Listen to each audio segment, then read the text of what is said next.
Do you think we need one more? There are two functions represented by f and g with a common tangent at a with coordinates 8 and a and b respectively. Determine the equation of the common tangent. And then the next question will ask us to determine the value of k. So first things first, we know this tangent over here has a gradient that is determined by the derivative of f of x. So let's just find that first. F prime of x using our power rule is just going to be, well, 2 times 1 gives us 2, and then we have x, 2 minus 1 is just 1, and then minus 14. So remember, that is not the equation of this tangent just yet, but this gives us a gradient if we happen to have an x value.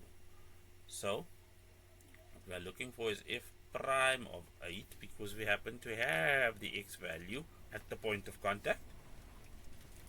And then 2 times 8 is 16 minus 14, which is just 2.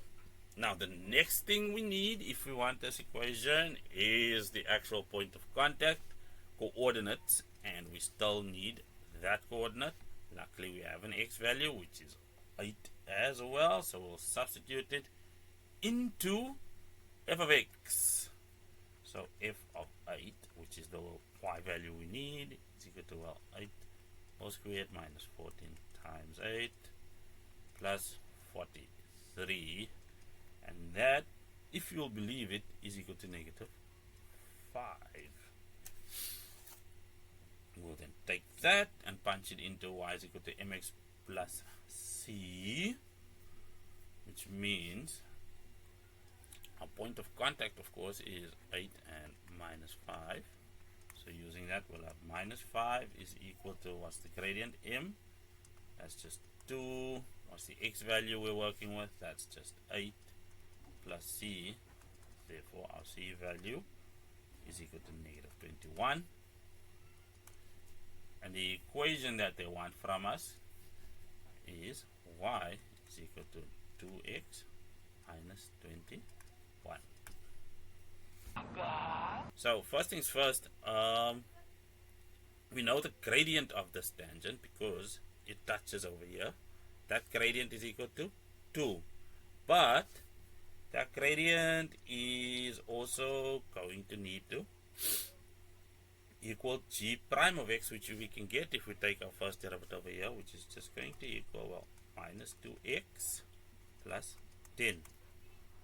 Now if we equate that to the actual gradient of the tangent, which is 2, what we find is we have minus 2x is equal to, well, subtract 10 on both sides, minus 8, therefore x is equal to 4. So we have that right over there. Now the accompanying y value we can get if we punch it into this equation, which is just going to equal y equal to, well, 2 times 4 minus 21, 8 minus 21, to minus 13. I don't know why I used all those brackets, but in any case, we now have the point of contact B. So B's coordinates are just 4 and minus 13. We can now then just take this and punch it into that equation. Y value is minus 13, x value is 4.